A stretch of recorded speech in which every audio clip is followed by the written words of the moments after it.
이 새벽을 주님과 2부 돌아왔습니다. 이 시간에는 나성열린문교회 박헌성 목사님께서 마태복음 9장 14절에서 17절까지의 말씀을 본문으로 새 포도주는 새 부대에 란 제목의 하나님의 말씀 전해주시겠습니다. 많은 은혜 받으시기 바랍니다. 할렐루야. 자본주의 현대사회에서는 새로운 기업 경영을 추구하고 있습니다. 어떻게 하면 경제위기, 경제 불황을 잘 이겨낼 수 있을까? 어떻게 해서든지 새로운 상품을 개발하고 새로운 시장을 개척해서 새로운 조직과 경영을 창출해낼 것인가? 현대 기업의 최대의 과제인 것입니다. 힘들고 어렵다고 그냥 주저앉아 있을 수 없지 않습니까? 그래서 정리해고니 구조조정이니 현대는 혁신과 갱신이 없이는 기업도 생명을 이어갈 수 없다 하는 것입니다. 참으로 심각한 이야기인 것입니다. 요즘 국가 경영도 그렇고 한국도 그렇고 미국도 그렇고 세계 모두가 다 새로운 도약을 위해서 몸부림치는 것입니다. 그렇습니다. 변하지 않으면 죽는다는 것입니다. 변하지 않으면 실패하고 망한다는 것입니다. 내 마음이 변하면 삶의 모습이 달라지는 것입니다. 그런데 내 마음이 변하기 위해서는 내 인생의 주인이 누구신가를 분명하게 알아야 되는 것입니다. 여러분, 우리는 하나님의 자녀인 줄로 믿습니다. 그러나 우리에게는 아직도 못된 버릇들이 많이 있습니다. 신학적으로 설명하면 우리는 원래 모두가 진노의 자녀고 마귀의 자녀고 뿐만 아니라 세속의 자녀였습니다. 그런데 하나님께서 우리를 선택하셔서 구원하시고 하나님의 자녀로 만들어 주셨습니다. 그러나 문제는 아직도 우리에게 이 나쁜 습관, 못된 옛버릇이 있다는 것입니다. 이것을 고치기 위해서는 오랜 시간이 걸린다는 것입니다. 그래서 인생 속에는 여러 가지 고난을 만나기도 하고 많은 징계를 받기도 하는 것입니다. 그것은 우리가 새로워지기 위한 것입니다. 지금까지 낙심과 절망이 나를 억누르고 한숨을 쉬었다면 그 낙심, 그 절망을 끄집어내어서 예수 그리스도의 십자가에 못 박아야 되는 것입니다. 원망과 불평이 내 인생을 지배했으면 그 원망과 불평을 끄집어내어서 예수 그리스도의 십자가에 못 박아야 되는 것입니다. 게으름과 나태, 미움과 증오가 있었다면 그것도 십자가에 못 박아야 하는 것이고, 나의 주 나의 하나님보다 이 세상에 그 어떤 것 더 사랑했으면 그 어떤 것 더 사랑하는 것 끄집어내어서 십자가에 못 박아야 되는 것입니다. 그래야 우리가 달라지는 것입니다. 그래야 우리가 변하는 것입니다. 그래서 일찍이 바울은 내가 그리스도와 함께 십자가에 못 박혔나니 그랬습니다. 그렇습니다. 십자가에 못 박히는 순간 새로운 자아가 태어난다 그 말입니다. 달걀이 깨어져야 병아리 되잖아요. 누에가 고치를 벗어야 나비가 되는 것처럼 나의 옛날 자아가 깨지면은 내가 새로운 피조물이 되는 줄로 믿습니다. 이것을 학자들은 그리스도인의 새로운 인생관이라고 말합니다. 그렇습니다. 우리는 예수 그리스도로 말미암아 거듭난 하나님의 자녀들인 줄로 믿습니다. 하나님의 자녀답게 살기 위해서는 하나님을 향해서 주인 되시는 하나님을 향해서 내 마음이 한 마음이 돼야 되는 것입니다. 하나님을 향해서 한 마음을 가지는 것, 그것을 거룩이라 그럽니다. 일찍이 야고보 사도는 하나님을 향해서 두 마음 품은 자들에게 이렇게 경고했습니다. 이런 사람은, 두 마음 가진 사람은 무엇이든지 주께 얻기를 생각하지 마라. 두 마음을 품어 모든 일에 정함이 없음이라 그랬습니다. 그렇습니다. 우리가 이렇게 예배를 드리면서 내 마음이 하나님을 향해 있으면은 거룩인 것입니다. 무조건 교회 나와 앉아서 예배 드린다고 해서 거룩이 되는 거 아닙니다. 이 시간에 우리 모두가 내 마음을 하나로 묶어서 하나님 한 분만 생각하면 그 순간은 거룩이 되는 것입니다. 그래서 우리가 세상을 향해서 마음이 나누어지면 그것을 세속이라 그렇게 이야기합니다. 우리의 마음속에 의심이 있으면 우리의 마음이 나누어지죠. 염려와 근심, 걱정이 있으면 또 우리의 마음이 나누어지는 것입니다. 하나님을 향한 불신앙에서 세상에 여러 가지 의심과 염려가 찾아오는데 마음이 나누어지면 어떻게 돼요? 불안해지는 거예요. 우리가 하나님을 향해서 한 마음이 되어 있으면 불안하지 않습니다. 마음의 평안이 있습니다. 그러나 마음이 나누어질 때에 하나님의 뜻을 성취할 수가 없습니다. 그래서 성경은 하나님은 혼합을 싫어하신다. 무엇이든지 혼합될 때에 거룩이 깨지는 것입니다. 유대인들은 단색을 좋아하잖아요. 왜 그래요? 그것이 혼합을 싫어하시는 하나님을 알기 때문입니다. 하나님은 이스라엘 백성들에게 성별의 진리를 가르쳐 주었습니다. 왜요? 하나님은 순수한 것을 좋아하시기 때문에. 하나님을 향해서 자기를 더럽히지 않는 것, 한 마음으로 주님만을 깊이 생각하는 것, 그것이 거룩인 것입니다. 그럴 때 우리는 저절로 달라질 수가 있어요. 옛날에 나쁜 습관, 못된 습관을 저절로 고칠 수가 있습니다. 그래서 새 사람이 됩니다. 믿으시면 아멘. 옛날 유대나라에는 포도주를 많이 담가 두었다가 잔치 때가 되면 손님들에게 그것을 나누어 주었습니다. 그런데 그 당시에는 오늘날과 같이 포도주를 담을 병이 나올 때가 아니기 때문에 염소 가죽으로 만든 가죽 부대에다가 포도주를 담아 두었습니다. 그런데 이 가죽 부대는 오래되면 신축성이 없기 때문에 발효성이 강한 새 포도주를 넣으면 터져버리는 것입니다. 그래서 새 포도주를 넣을 때는 반드시 새 부대를 사용해야 되는 것입니다. 그래서 오늘 예수님께서도 오직 새 포도주는 새 부대에 넣어야 되느니라 그랬습니다. 무슨 말씀입니까? 다시 말해 새로운 복음으로서의 포도주는 언제나 새로운 그릇, 새로운 마음 그릇에 담아야 한다, 그런 말입니다. 그렇습니다. 복음은 변화와 새로움이 따라야 하는 것입니다. 복음을 담고 있는 교회는 날마다 새로워져야 되는 줄로 믿습니다. 우리의 인격도 우리의 신앙도 복음을 담고 있기 때문에 날마다 새로워져야 되는 것입니다. 그래야 새로운 복음 예수 그리스도를 넉넉히 담을 수도 있고 하나님이 주신 은혜와 축복을 우리가 마음껏 받아 누리게 되는 줄로 믿습니다. 할렐루야. 그렇습니다. 우리가 새로워지는 것은 하나님의 요구인 것입니다. 그래서 일찍이 시편 기자는 그런 말이에요. 모든 것을 새롭게 하시는 하나님을 내가 찬양한다 그랬습니다. 주님께서도 거듭나야 한다 그랬습니다. 새로움은 축복인 것입니다. 변화와 개혁은 하나님이 원하시는 것입니다. 내가 달라지는 것 주님이 원하시는 일입니다. 그러므로 우리는 새로워져야 됩니다. 변화되어야 되는 것입니다. 하나님의 진리에 순종하며 연단을 받으며 우리는 온전해져야 되는 것입니다. 그것이 그리스도인의 완전성인 것입니다. 그래서 예수님께서는 오직 새 포도주는 새 부대에 담아야 한다 그랬습니다. 평범한 진리를 말씀하면서 새로운 복음으로서의 새 포도주는 언제나 새로운 우리 마음그릇에 담아야 된다, 그 말입니다. 다시 말해 예수 그리스도를 상징하는 복음이란 언제나 새로운 변화가 뒤따라줘야 된다. 우리가 예수를 믿는다는 것, 예수 그리스도를 받아들인다는 것, 복음을 받아들인다는 것은 내 마음을 새롭게 만든다는 그런 말입니다.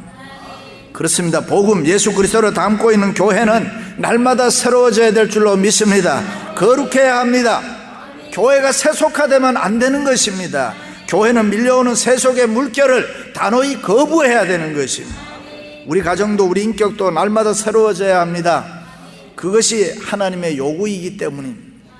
우리가 그리스도 때문에 새로워질 때, 변화될 때 복음을 담을 수 있는 하나님의 은혜와 축복을 우리가 마음껏 받아 누릴 줄로 믿습니다. 쉬운 말로 마음 그릇이 바뀌어야 된다, 그런 말이에요. 지저분한 그릇에 깨끗한 음식 담을 수 없는 것처럼. 그래서 주님께서는 우리에게 늘 새로워지라는 것을 강조하는 것입니다. 생물학자들의 말을 빌리면 인간의 모든 세포와 조직은 7년마다 새롭게 바뀐다고 합니다. 인간이 새로워지지 않으면 생존은 가능할지 모르지만 생명의 진정한 대가를 치르며 살아갈 수 없기 때문에.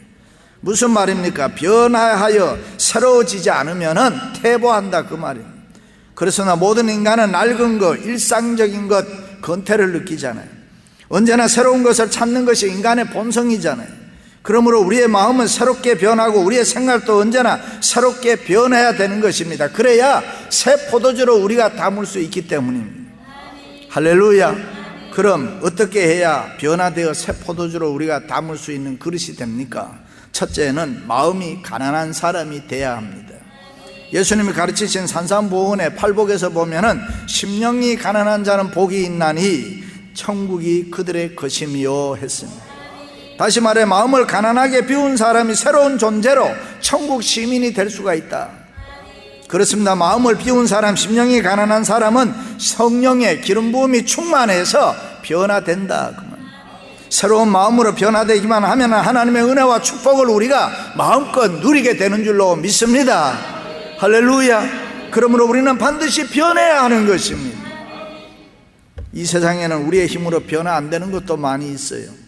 예를 들어 볼까요? 남자가 여자 되지 못해요. 여자가 남자 될 수가 없어요. 날씨도 우리 마음대로 또 안 돼요. 비가 온다든가 바람이 분다든가 이거 우리 마음대로 안 되는 거예요. 그것은 하나님께 속한 것, 자연이치는 하나님께 속한 것. 괜히 거기에 대해서 걱정할 필요 없다 그 말이에요.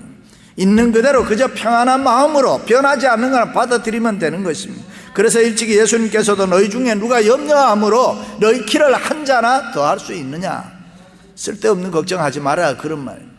그러나 우리의 마음은 변화될 수가 있다 이 말이죠. 그래서 성경은 선언했습니다. 그 사람은 날과 지나 우리의 속사람은, 우리의 마음은 날로 새로워지도다 그래요.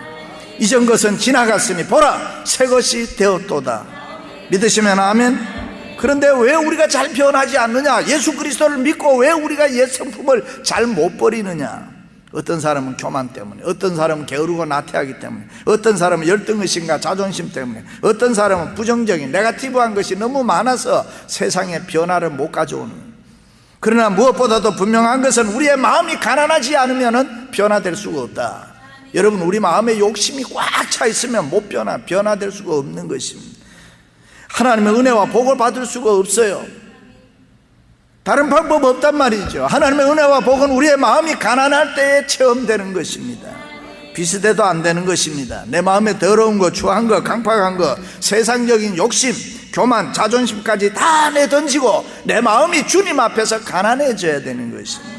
그래야 복음을 담을 수가 있습니다. 그래야 주님이 찾아오시는 것입니다. 그래야 하나님이 각종 좋은 것으로 우리에게 풍성하게 채워주실 줄로 믿습니다. 할렐루야. 그러므로 내가 변화되기 전에는, 내가 달라지기 전에는 심령의 기쁨도, 가정의 평안도, 사업의 성공도, 내가 원하는 어떤 성령의 열매도 맺을 수가 없습니다. 사랑하는 성도 여러분, 여러분의 마음이 변화하기 위해서 가난한 마음으로 끊임없이 기도하시고 노력하시기를 바랍니다. 이건 결코 쉬운 일 아닙니다. 어려운 일입니다. 그러나 내 마음이 가난하게 되지 않으면 내가 변화되지 않기 때문에 내 마음은 가난해져야 되는 것입니다. 그러므로 새 포도주를 담기 위하여, 새로운 은혜와 축복을 받기 위해서 우리 모두는 반드시 변화되어야 할 줄로 믿습니다. 사랑하는 성도 여러분, 새 포도주를 담기 위하여 여러분의 마음이 가난해질 수 있기를 주님의 이름으로 축원합니다. 두 번째는 선한 사람이 되어야 합니다.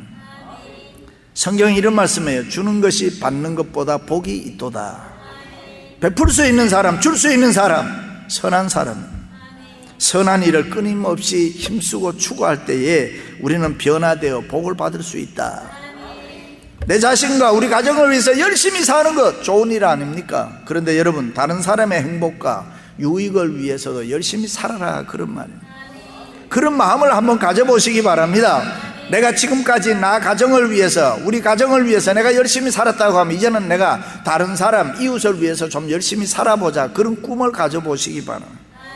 하나님을 위해서 주님이 피 흘려 구속하신 성도와 교회를 위해서 선한 일을 한번 크게 추구해 보시기를 바랍니다. 강철왕 카네기는 가난한 집에 태어나서 공부도 제대로 못했지만은, 그러나 그는 강철 만드는 기술을 배워서 거부가 부자가 됐습니다. 돈을 많이 벌었습니다. 그래서 그는 이런 마음 생각을 했습니다. 하나님, 내가 돈을 많이 벌면은 하나님을 위해서, 인류를 위해서 좋은 일 하고 싶습니다. 그 아름다운 마음을 하나님이 보셨어요. 너 혼자 잘 먹고 잘 살기 위해서 돈 버는 거 아니고 다른 사람을 위해서, 인류를 위해서. 그때 하나님이 복을 주셨어요. 미국 경제에 커다란 영향을 끼치는 거부가 되지 않습니까? 돈 벌고 난 이후에 그는 마침내 미국 전체에 1200개의 도서관을 짓고 카네기 홀을 지어서 미국 국민들에게 선사하지 않았습니다. 할렐루야. 여러분, 복받을 일을 추구해 보시기를 바랍니다. 자기 자신만을 위해서 사는 사람은 축복이 제한되어 있어요.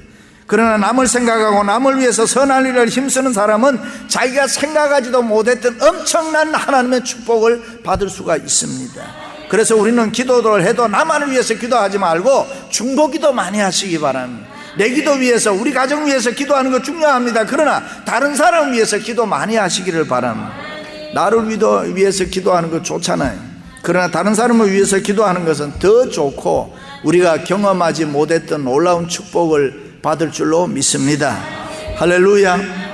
아인슈타인은 유대인으로서 프린스턴 대학에서 상대성 원리를 발견해서 인류에게 큰 공헌을 했다고 해서 노벨상을 탔습니다.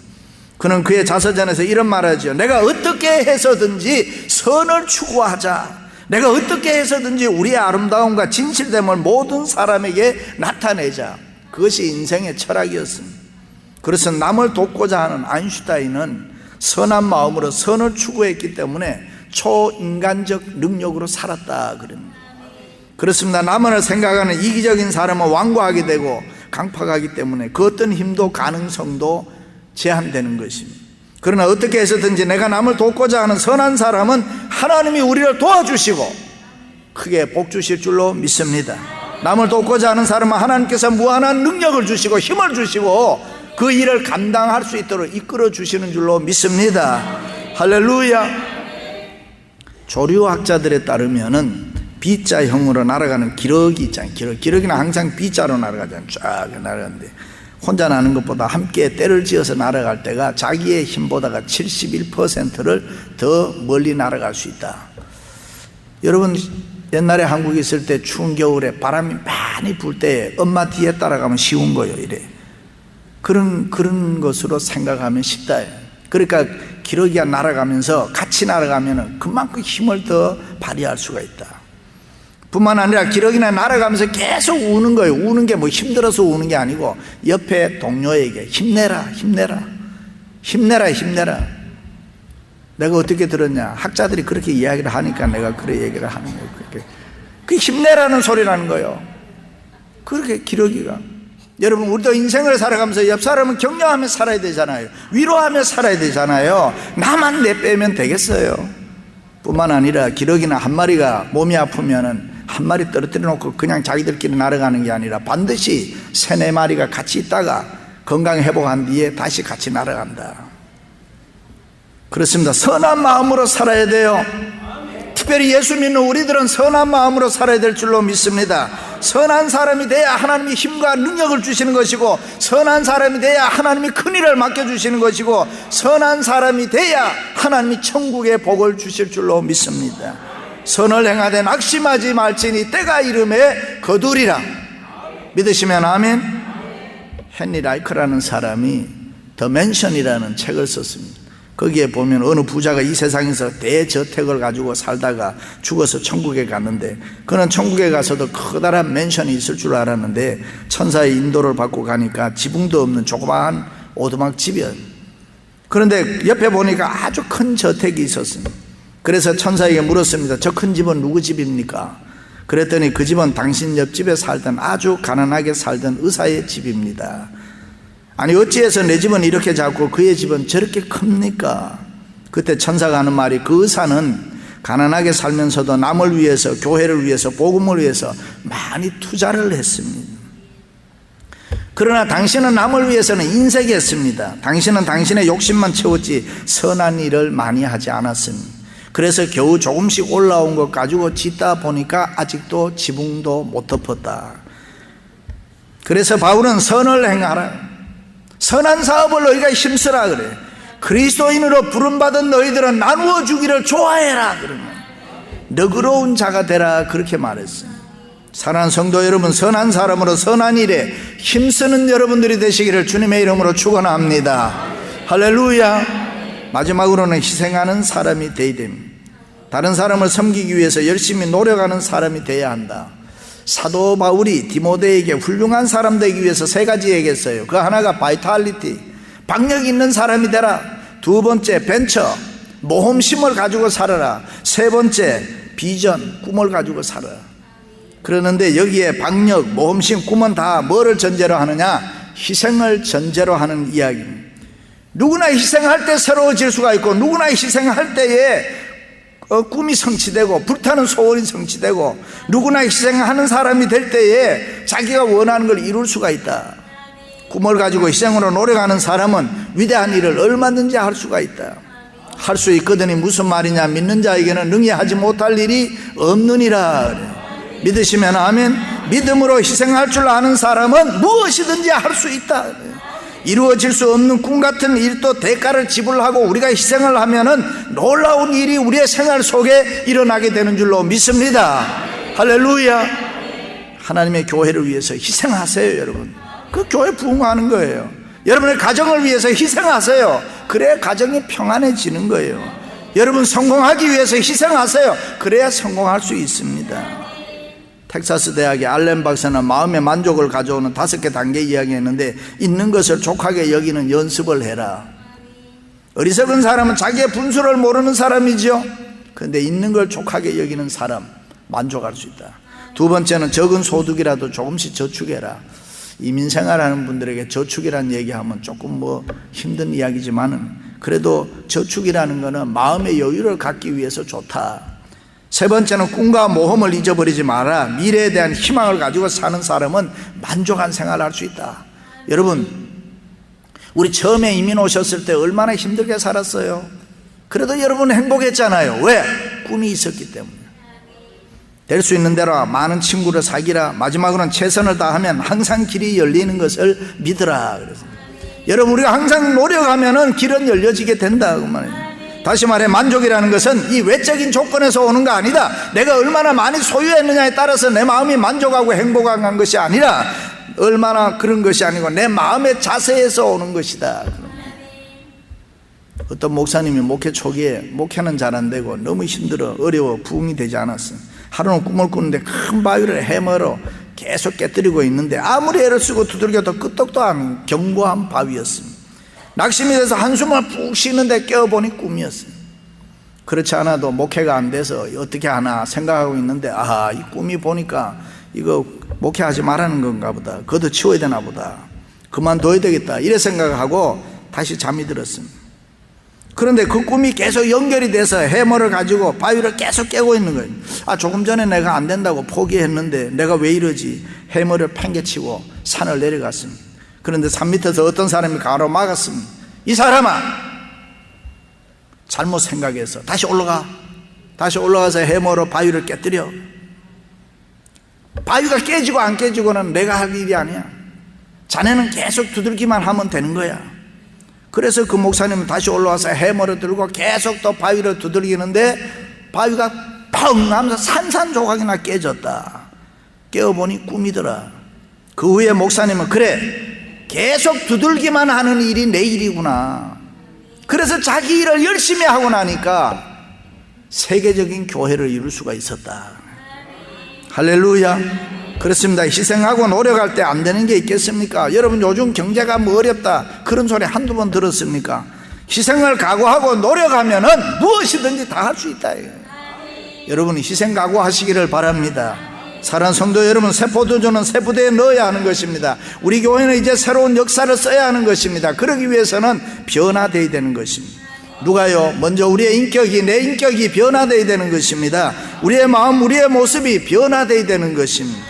그래야 새로운 은혜, 새로운 축복을 우리가 마음껏 넉넉하게 담을 줄로 믿습니다. 여러분의 마음이 가난하고 여러분의 마음이 선을 추구하고 여러분의 마음이 희생함으로 하나님의 새 역사를 이루어 나가는 저와 여러분이 되시기를 주님의 이름으로 축원합니다. 지금까지 나성열린문교회 박헌성 목사님께서 하나님의 말씀 전해주셨습니다. 나성열린문교회는 3251 웨스트 유가 스트리트 LA에 위치하고 있습니다. 신앙상담이나 교회에 대해서 좀 더 자세히 알기 원하시는 분은 전화 213지역 383-2600 213지역 383-2600 나성열린문교회로 연락주시면 친절히 안내해드립니다. 시민권 신청, 부모님, 배우자, 자녀 영주권 신청, 취업이민, 종교이민, 학생비자, 신분 변경, 추방유예, 결혼, 공증. 인생이 달린 이 모든 일 어디에 맡겨야 할까요? 한인타운 연장자 센터의 모츠기관인 주눈사랑채 이민법률센터에 맡기세요. 21년 이민법 경력의 박창용 이민국 공인변호인이 성심을 다해 도와드립니다. 올림픽과 윌튼 323-735-7888 323-735-7888. 안녕하세요. 폴선입니다. 건강보험회사들의 플랜이 해마다 바뀌는 것 아시죠? 10월 15일부터 12월 7일까지 새로운 보험에 가입하거나 변경하여 본인에게 적합한 플랜을 찾아야 합니다. 메디케어만 갖고 계신 분, 어드밴테이지 플랜을 갖고 계신 분은 무료 상담 받으세요. 수호천사보험 시니어 전문 보험 라이센스 에이전트 폴선 213-503-6897 213-503-6897 상담은 주 7일 오전 8시부터 오후 8시까지 TTY 1800-735-2929. 아니 당신 미장원 다녀왔어? 헤어스타일이 확 바뀌었네. 홈쇼핑 월드 차홍 고데기로 마술을 부렸지. 홈쇼핑 월드 차홍 고데기. 차홍 허니앤비 샴푸로 머리 감으면서 차홍 헤어두피 마사지를 쓰면 머릿결이 너무너무 부드러워지고 한 움큼씩 빠지던 머리카락도 눈에 띄게 덜 빠져. 차홍 고데기 너무 좋아. 그럼 그 웨이브 머리도 당연하죠. 3, 4분이면 이렇게 풍성한 웨이브 머리를 만들 수 있다고요. 너무 이쁘다. 어디서 샀어? 홈쇼핑 월드. 가격 만족, 품질 만족, 행복한 쇼핑. 팔가와 웨스턴 홈쇼핑 월드.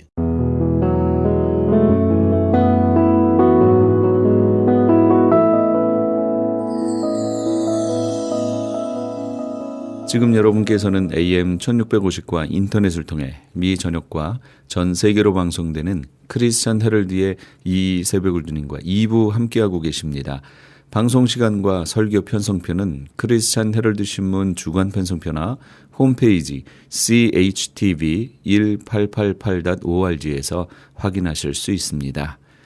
계속해서 안디옥 장로교회 지윤성 목사님께서 로마서 5장 1절에서 4절까지의 말씀을 본문으로 기독교인의 삶의 원리란 제목의 하나님의 말씀 전해주시겠습니다. 많은 은혜 받으시기 바랍니다.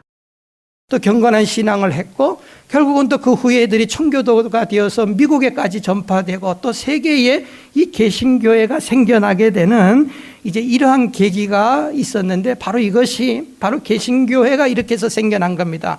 우리는 천주교와 다른 개신교인들 프로테스탄트라 이렇게 이야기를 하는데 바로 오늘 이 기념일은 바로 우리 개신교의 생일주일이라 우리가 이제 이렇게 이야기를 할 수가 있습니다.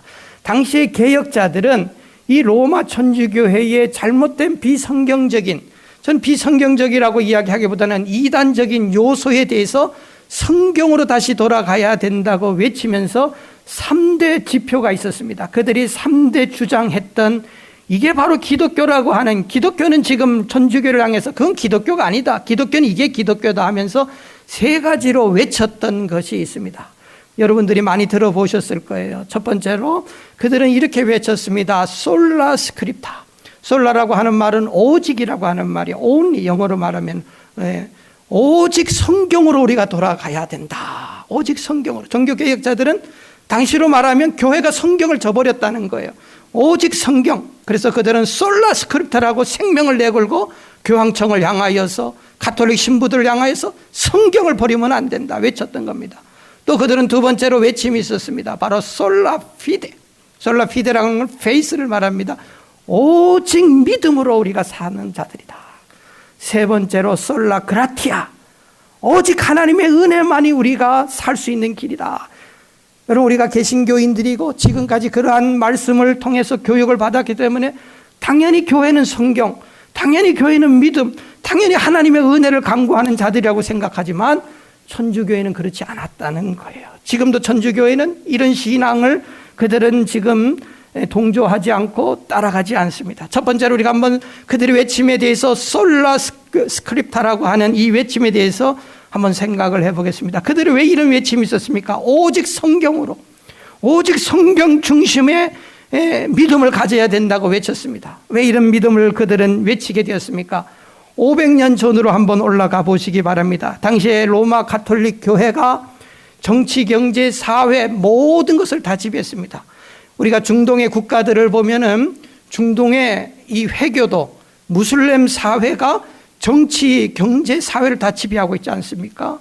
로마 교회가 당시에 그러했습니다. 그런데 어쩐 일인지 종교가 국가를 지배했는데 국민들 마음속에는, 백성들 마음속에는, 성도들 마음속에는 영적인 암흑기가 왔어요. 하나님께서 도무지 그들과 말씀으로 말씀하지도 않고 하나님의 말씀에 대해서는 무지하고 공부할 생각도 안 하고 오직 그들이 유일하게 믿었던 것은 로마 교황청에서 내리는 교황의 말이 하나님의 말씀으로 그들은 이해를 했던 것입니다.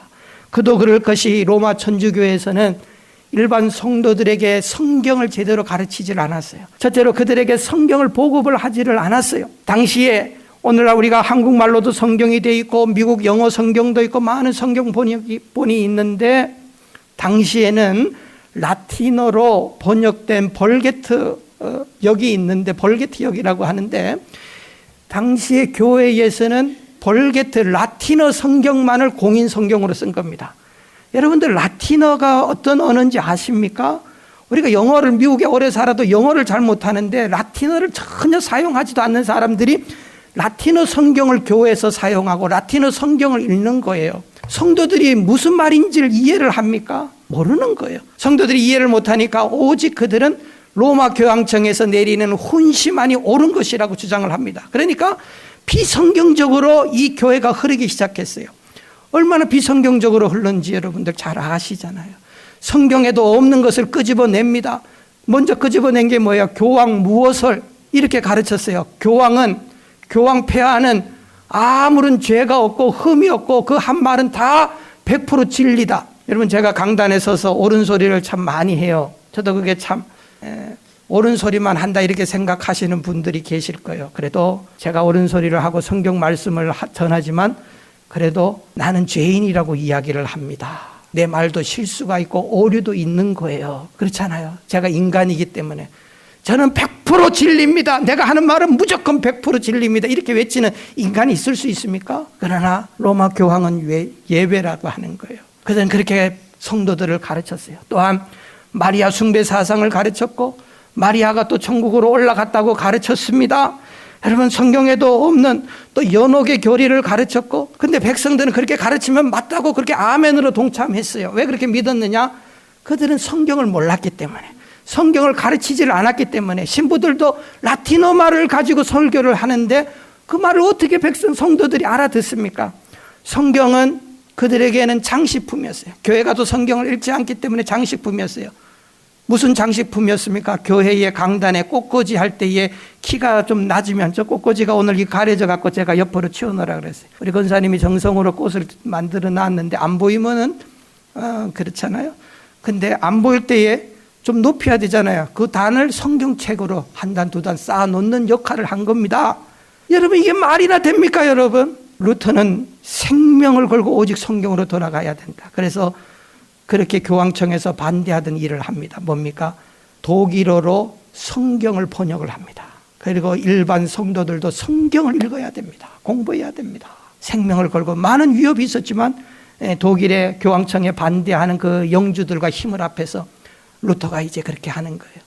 좌우간 그래서 우리 개신교의 첫 번째 모토가 이렇게 시작이 된 거예요. 오직 성경. 우리는 그 후예들이에요. 여러분들 이 성경이 이렇게 우리 손에 오기까지 얼마나 많은 희생과 많은 고통과 생명의 피가 흘려졌는지 몰라요. 우리 이걸 귀한 것으로 여겨야 돼요. 성경을 겉껍데기 이 내용 이 가지는 게 중요한 게 아니고 이거를 나에게 주시는 하나님의 말씀으로 읽고 공부하고 여기서 우리가 은혜를 받고 새 힘을 얻어야 돼요. 오늘날 우리는 성경을 너무 공부를 안 하고 읽지를 않고 이런 시대인데 우리 종교개혁자들의 우리 후에 개신교인들은 이걸 정말 생명처럼 귀하게 여기는 거예요. 두 번째로 그들은 솔라 피데라고 하는 그런 외침을 외치게 되었습니다. 이게 무슨 말입니까? 오직 믿음으로 구원을 받는다라고 하는 그런 외침이 있었습니다. 당연히 오직 믿음으로 구원을 받는 건 너무나 상식적인 겁니다. 그러나 천주교회는 당시에 그러하지 않았다는 거예요. 천주교회는 지금도 우리 개신교와 가장 다른 신학적인 이 하나의 생각이 있는데 우리 개신교인들은 로마서의 말씀도 그렇고 아담이 죄를 지음으로 말미암아 우리 인간들은 전적으로 타락하고 죄인이라고 보는 겁니다. 그래서 하나님 앞에서 우리가 구원받을 수 있는 유일한 길은 우리가 천당 가는 유일한 길은 돈으로 가는 거 아니에요, 여러분. 내가 열심히 봉사한다고 우리 부모님이 예수 잘 믿었다고 순교했다고 택도 없는 소리 하지 마십시오. 내가 예수를 믿음으로 내가 예수님의 피공로를 의지함으로 죄사함 받고 천국 가는 거예요. 내가 뭐 구제를 했다, 가난한 자를 도와줬다, 여러분 그래갖고 그것 가지고 내가 하나님 나라 갈 만한 합당한 의인이 되었다. 아니에요. 그러나 천주교회는 그렇게 가르치질 않았어요. 인간이 전적으로 타락한 게 아니라 그랬어요. 죄는 지었지만 그래도 착한 마음은 가지고 있어서 그걸 잘 활용하면 그것 가지고 천국 갈 수 있다고 가르친 거예요. 그래서 그들이 그 교인들을 우롱하고 울고 먹은 게 있어요. 그게 뭔가 하면 이게 결정적으로 루터로 하여금 개혁을 일으키게 하는 계기가 되었는데 소위 말해서 천국 입장권을 판 겁니다. 그게 바로 면죄부 사건이에요. 역사적으로 거슬러 올라가면은 이제 중세 시대는 9세기, 10세기, 11세기에 이 십자군 전쟁이 일어납니다. 무슬림이 창궐 하니까 이 십자군 전쟁이 유럽에 있는 국가들이 힘을 합해서 이 무슬림을 무찌르게 십자군 전쟁이 일어났는데 전쟁이 계속 오래되니까 전쟁에 대한 물자도 많이 들어가고 그 후원금도 내야 되고 또 나가서 전쟁에서 싸워야 되거든요. 전쟁에 간다고 하는 건 많은 희생을 요구를 하는 겁니다. 그런데 모여지질 않는 거예요, 병사들이. 그러니까 로마 교황청에서 생각을 해냈습니다. 그게 뭔가 하면 로마 교황이 이 무오하고 하나님 같은 존재인 로마 교황이 사인을 한 이 죄를 사해주는 문서에 사인을 한 거예요. 누구든지 이 십자가 전쟁에 동참을 한다든지 거기에 죽으면 바로 천국에 갈 수 있다고 하는 이 사기를 친 거예요, 소위 말해서. 그래서 많은 사람들이 그걸 믿은 거예요. 전쟁에도 동참했죠. 그리고 이제 시간이 많이 흘렀어요. 16세기가 되었습니다. 이 중세 시대에 하나님 앞에 제일 멋있는 예배당을 하나 지어보겠다고 해서 성 베드로 성당을 짓는 겁니다. 그런데 교회가 너무 중세 시대 때 지은 그 건물도 보세요. 너무 오늘날 뭐 이런 웬만한 건물 비교 안 될 정도로 금으로 치장하고 화려하게 만든 겁니다. 엄청난 재정이 필요했는데 재정이 고갈이 된 거예요. 많이 부족한 거예요. 그런데 교회는 지었고 중단할 수가 없으니까 교황청에서 생각을 해냈어요. 뭔가 면죄부를 생각해낸 겁니다. 그러면서 뭔가 하면 바로 하나님 앞에서 어느 정도의 일정 금액을 헌금을 하면 죽었던 우리 부모님, 예수 안 믿고 죽었던 누구라도 바로 교회 헌금함에 동전이 땡그랑하고 떨어지는 그 소리와 동시에 그들은 연옥에서 천국으로 갈 수 있다는 거예요. 구천을 떠드는 이 영혼들이 천국으로 간다는 거예요. 이게 면죄부입니다.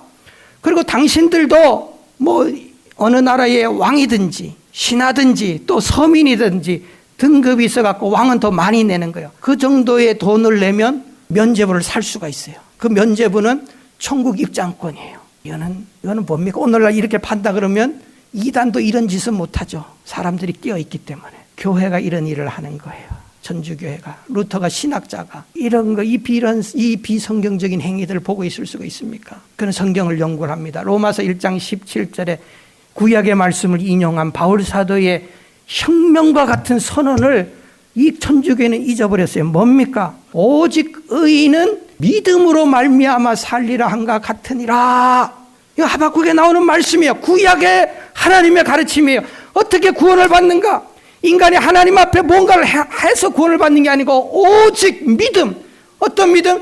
예수 그리스도를 믿는 이 믿음. 이거예요. 이거로 구원을 얻는 거예요. 죄 사함을 받는 거예요. 헌금을 많이 했다?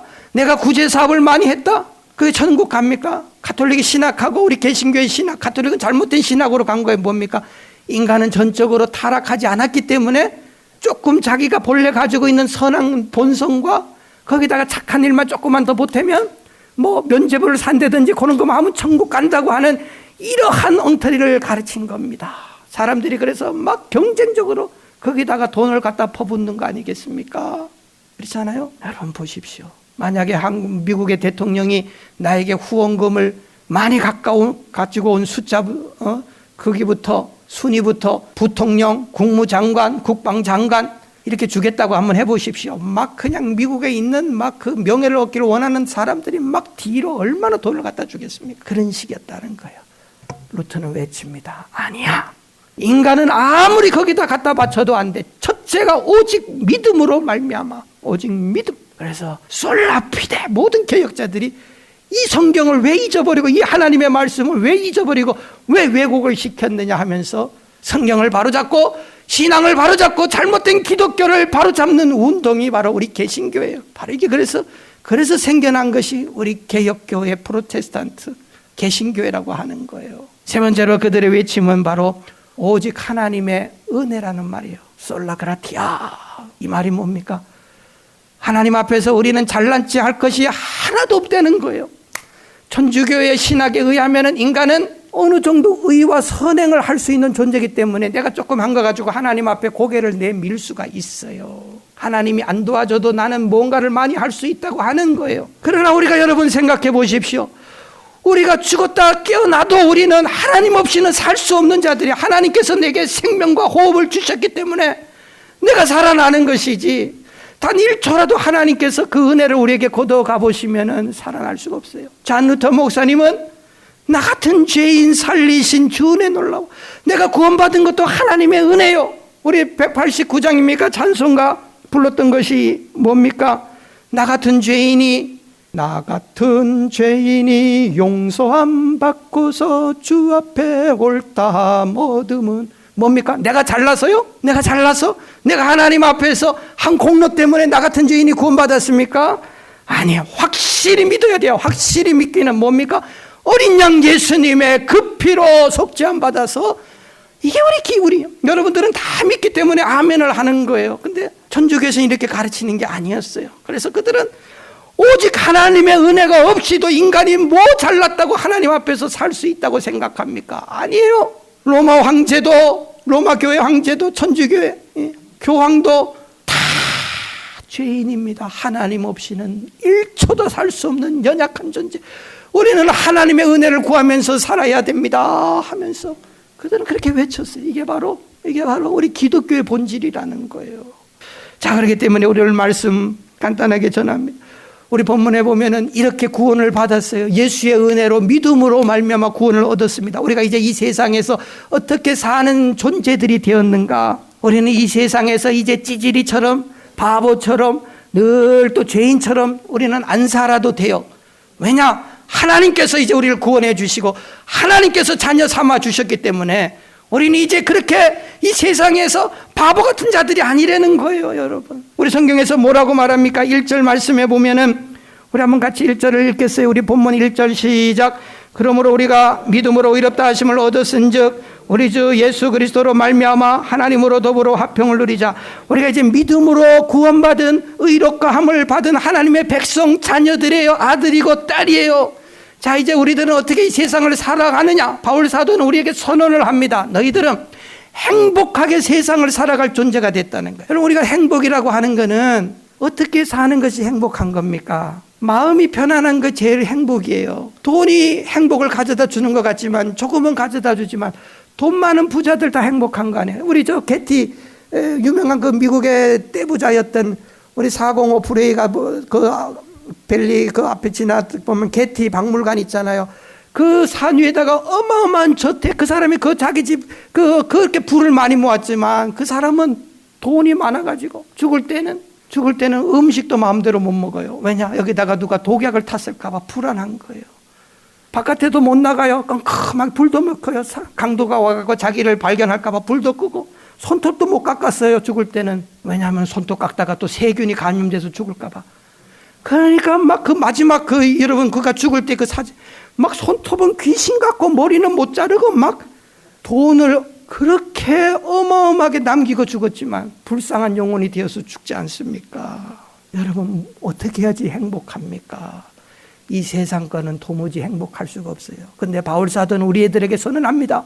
믿음으로 하나님의 백성이 되었으니 너희는 이제부터 화평이라고 하는 말은 이게 무슨 말인가 하면은 평화라고 하는 말인데, 유대인들은 이걸 샬롬이라고 하고 헬라 사람들은 에이네레라고, 영어로는 피스라고, 우리나라 한국말로는 옆에 사람하고 친한 거, 잘 지내는 거를 사이좋게 지내는 거, 국가 간에도 이웃과에 싸우지 않고 하는 거, 그 다음에 국가 간에도 서로 안 싸우고 하는 거, 이거를 지금 말하는 거예요. 그래야지 행복하고 좋은 거 아닙니까? 여러분, 근데 이러한 행복과 이러한 평화가 어디에서 옵니까? 바울 사도는 말합니다. 예수 그리스도로 말미암아 이 평화는 누가 주느냐? 그렇게 말해요. 예수를 믿고 구원받은, 믿음으로 의롭다 하심을 받은 모든 사람은 예수님이 그 사람에게 뭘 갖다 줍니까? 예수로 말미암아 평화를, 행복을, 화평을 누릴 수 있는 자격자가 되었다는 거예요.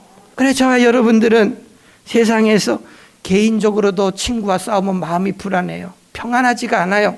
옆에 있는 사람들하고도 불화하고 이 화평이 안 되고 국가 간에도 싸우면 늘 불안하잖아요. 전쟁 위협이 있잖아요. 이러한 평화가 불화를 깨고 평화가 어디서 오느냐?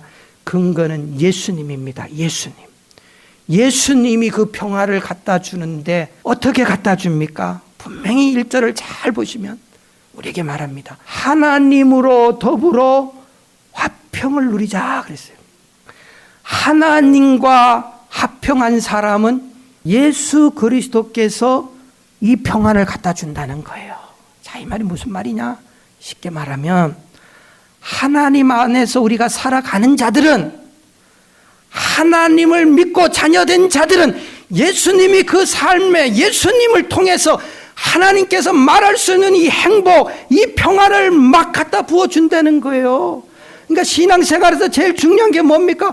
하나님과의 바른 관계를 맺는 거예요, 여러분. 영적으로, 저는 이런 말을 옛날에는 많이 했는데 요새는 영적으로 여러분 하나님하고 통하면 이게 신통해요. 하나님하고 이렇게 되면 사람하고도 통하게 돼요. 인통하고 물질도 통해요. 하나님께로부터 오는 거예요. 다 인통하고 물통하고 형통하고 만사형통이 거기서 일어나요. 여러분 지금 뭐 사업이 안 된다, 친구 간의 인간관계가 어쩌다 뭐 그래서 괴롭다, 우리가 이런 말 하지만은 그 근원적인 문제는 하나님하고의 관계가 풀어져야 돼요. 신앙에서 똑바로 믿음 생활하고 제대로 한번 하나님 섬겨보고 드릴 거 한번 드려보고, 그리고 나서 내가 물질에 문이 막혔다, 건강에 문이 막혔다, 하는 일이 자녀들이 막혔다, 우리가 그리고 나서도 해보고 나서도 막혔다 소리가 나오나 한번 보세요. 아니에요. 이거 뚫리면 다 뚫리게 돼 있어요, 여러분. 그렇잖아요. 이거 뚫리면 하나님으로 더불어 화평, 하나님과 더불어서 화평이 이루어지면 예수님이 막 우리들에게 마음의 평강도 주시고 기쁨도 주시고 문제도 해결해 주시고 그렇게 해주시는 거예요. 두 번째로 우리는 믿음으로 이렇게 살았기 때문에 이제 어떻게 사는 존재가 됩니까? 우리는 첫째 뭐라 그랬어요? 행복하게 살 수 있어요. 살으세요. 두 번째로는 우리는 하나님의 영광을 위해서 사는 존재들로 바뀐 거예요. 2절에 보면 우리 같이 읽습니다. 시작. 또한 그로 말미암아 우리가 믿음으로 서인은 이 믿음에 들어감을 얻었으며 하나님의 영광을 바라고 즐거워하는도다.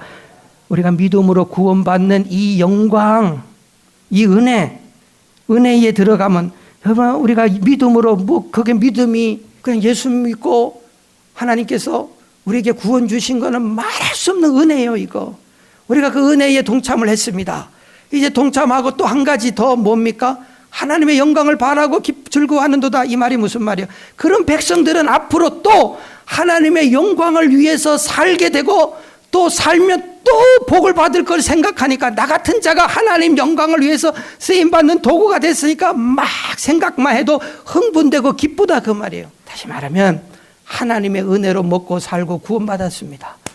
그 다음에 할 일이 뭡니까? 하나님 영광 위해서 사세요. 그러면 그 다음 되어진 일은 우리가 상상만 해도 기쁜 일이 벌어집니다. 하나님께서 영광 돌렸다고 착하다고 하나님께서 우리에게 말할 수 없는 은혜를 베풀어 주시는 거예요. 사나 죽거나 하나님의 영광. 시간이 뭐 오늘 또 성찬식이 있기 때문에 하나님의 영광을 위해서 산다는 것은 이런 의미가 있어요. 어느 글을 보니까 이렇게 나와 있어요. 뭡니까? 우리 삶을 통해서 이렇게 사는 것이다. 시작. 하나님의 영광을 위해서 산다는 것은 뭡니까? 같이 읽습니다. 시작. 무엇을 하든지 어디에 있든지 항상 쉬지 말고 범사에 기쁠 때나 슬플 때나 가난해도 병들어도 종일토록 날마다 일생 동안 영원히. 여러분 보세요. 결혼식 할 때에 사랑하는 이 신랑 신부가 서로 서약을 하면서, 여러분 결혼하는 서약문이잖아요. 그렇잖아요. 우리 그리스도인들은 이제 구원받았습니다. 예수의 은혜로, 십자가의 보배 피로. 뭡니까? 무엇을 하든지 언제 어디서나 어떤 환경 속에서도 잠잘 때나 일할 때나 뭐 먹을 때나 다 하나님의 영광을 위해서, 하나님이 뭘 기뻐하실까? 하나님이 이걸 기뻐하실까? 하나님이 이렇게 하면은 나를 기뻐하실까? 그거를 생각하면서 사는 자가 되어야 된다. 이게 바로 우리 그리스도인이라는 거예요. 우리 그리스도인. 세 번째로 우리 그리스도인은 어떻게 사는 인생입니까? 인생이 시험과 고난과 환난이 많이 오지만은 이제는 더 이상 그 문제 때문에 우리가 고난을 받지 않아도 된다는 거예요. 3절 4절 우리 한번 같이 읽습니다. 3절 4절 우리 본문 3절 4절 시작. 다만 이뿐 아니라 우리가 환난 중에도 즐거워하나니 이는 환난은 인내를, 인내는 연단을, 연단은 소망을 이루는 줄 알미라. 예수 믿는 사람도 하나님의 은혜 안에 있는 자도 고난이 있어요. 환난이 있어요. 인내가 필요합니다. 그런 사람도 인내를 요구하는 그 어려움이 있어요. 그러나 우리는 환난 중에도 고난 가운데서도 3절에 보면 즐거워하는 성도가 된 거예요. 즐거워하나니 왜 즐거워합니까? 반드시 거기에는 하나님의 놀라운 뜻이 있고 사랑이 있고 목적이 있는 거예요. 여러분, 그래서 성경은 뭐라고 말합니까? 어떤 고난도 우리가 기억을 해야 되는 것은 고난이 온다고 하나님이 나를 버린 거 아니에요. 다 알고 있어요. 다 알아요. 베드로전서 4장 12절에 보세요. 사랑하는 자들아 너희가 너희를 시려 나르고는 불시험을 이상한 거 아니에요. 여러분, 목사는 병 안 드는 줄 압니까? 병 들어요. 배 안 고픈 줄 압니까? 배고프죠. 힘들 때는 힘들죠. 시험도 들죠. 다 똑같은 거예요. 야, 이거 목사님이 왜 당하는가? 내가 목사인데 왜 이런 일을 당하는가? 아니에요. 하나도 이상할 거 없어요. 우리는 인간이거든요. 다른 말로 하면 이상할 거 없다는 말은 하나님이 주셨다는 거고, 또 다른 말로 하면 하나님이 다 알고 있다는 거예요. 다 아신다는 거예요. 모르면은, 하나님이 모르시면은 그건 이상하지만 아신다고 하는 건 목적이 있는 거예요. 목적. 그게 뭐예요? 그 목적이 뭐예요? 로마서 8장 28절에 보세요. 우리 한번 같이 읽습니다. 8장 28절 시작. 우리가 알거니와 하나님을 사랑하는 자고 그 뜻대로 부르심을 입은 자들에게는 모든 것이, 여러분, 막 병들고 실패하고 자식이 속썩이고 뭐 문제가 많고 이 모든 것이, 여러분, 이 퍼즐 맞출 때는 뭐 어떤 거라도 다 와서 그래야지 딱 한 짝이 나서 작품이 나오는 거예요. 고난이 있고 힘들 때가 있는 거예요. 이상한 게 아니에요. 그래야지 작품이 나와요. 이제 김장철인데 미국은 김장을 안 담그지 않습니까? 그러나 김장을 담글 때 보세요. 우리 뭐 여자 성도님 잘 아시잖아요. 그 배추가 그냥 속은 다 물만 들어있지만 얼마나 뻣뻣합니까? 그러니까 뭐라고 그냥 뻣뻣하게 배추가. 근데 그 배추를 김장 담글 때는 그 배추 그냥 먹습니까? 어떻게 해야 돼요?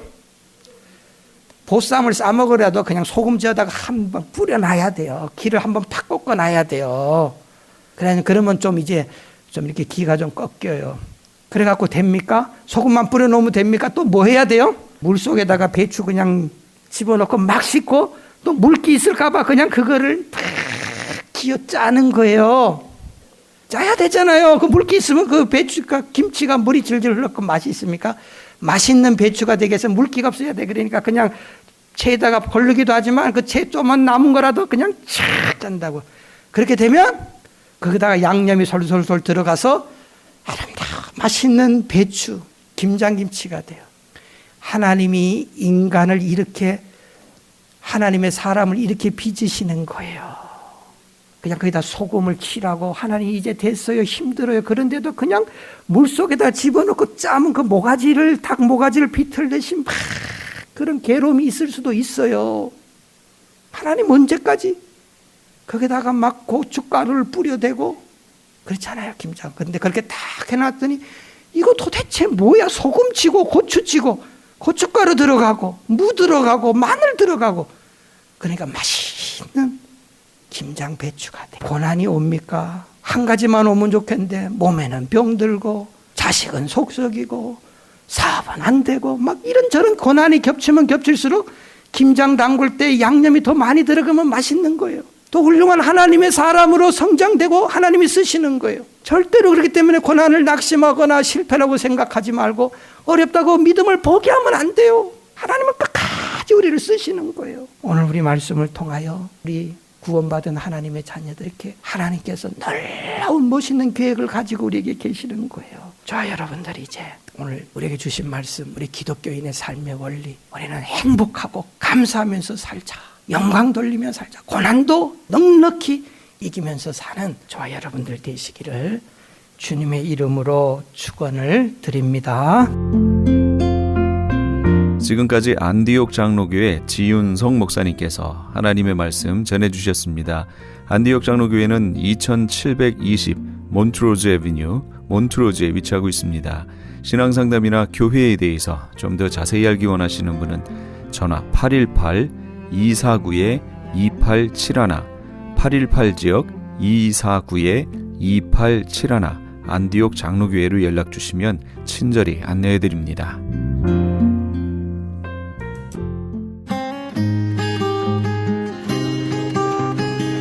교계 게시판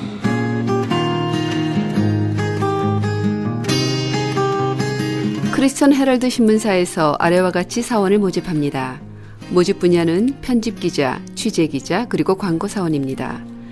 크리스천 헤럴드에서 함께 일하기 원하시는 분은 전화 213-353-0777 213지역 353-0777번으로 연락주시거나 이메일 press@christianherald.com으로 연락주시기 바랍니다. 목사 장로 부부 찬양단에서 제9회 정기연주를 합니다. 장소는 윌셔 연합감리교회이며 일시는 11월 13일 주일 저녁 6시입니다. 좀 더 자세한 사항은 전화 213-550-8778 213지역 550-8778번으로 연락주시고 총무 백선영 목사님에게 문의하시기 바랍니다. 그레이스 미션 대학교에서 추수감사 초청의 밤을 개최합니다. 학교 탐방, 학교 인가 및 과정 소개, 정부 학자금 보조 소개, 학생 비자 소개, 온라인 입학 원서 접수 및 입학 관련 질문과 답변 등의 내용으로 이루어지는 이번 초청의 밤에는 특별 상품 추첨, 참여자에게는 기념품 및 입학금 면제, 그리고 추수감사, 터키 디너 및 음료가 제공됩니다. 장소는 은혜 한인교회 미라클 센터에 있는 그레이스 미션 대학 예배실이며 일시는 11월 22일 화요일 오후 7시입니다.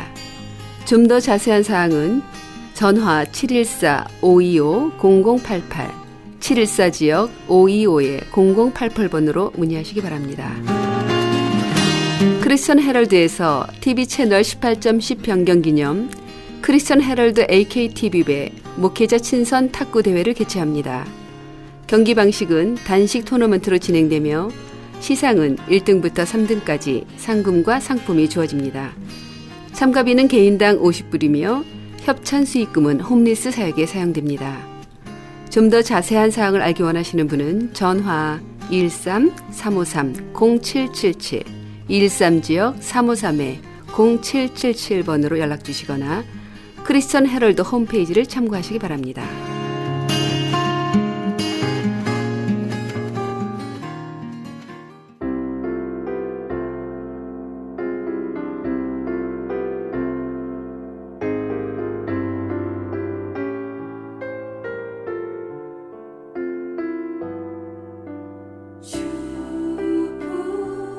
나는 마음이 온유하고 겸손하니 나의 멍에를 메고 내게 배우라. 그러면 너희 마음이 쉼을 얻으리니. 마태복음 11장 29절 말씀입니다.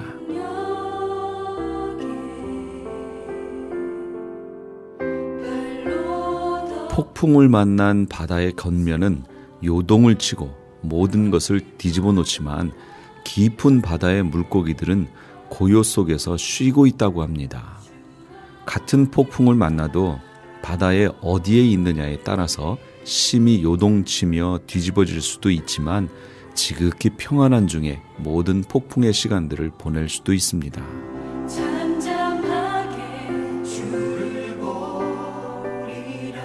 믿음의 깊은 곳에, 은혜의 깊은 곳에 거하셔서 어떠한 상황 속에서도 요동하지 않고 평안한 중에 주님 품에 거하시는 우리 애청자 여러분 다 되시기 바랍니다. 지금까지 크리스천 헤럴드 방송에서 보내드린 이 새벽을 주님과의 정영철이었습니다. 고맙습니다.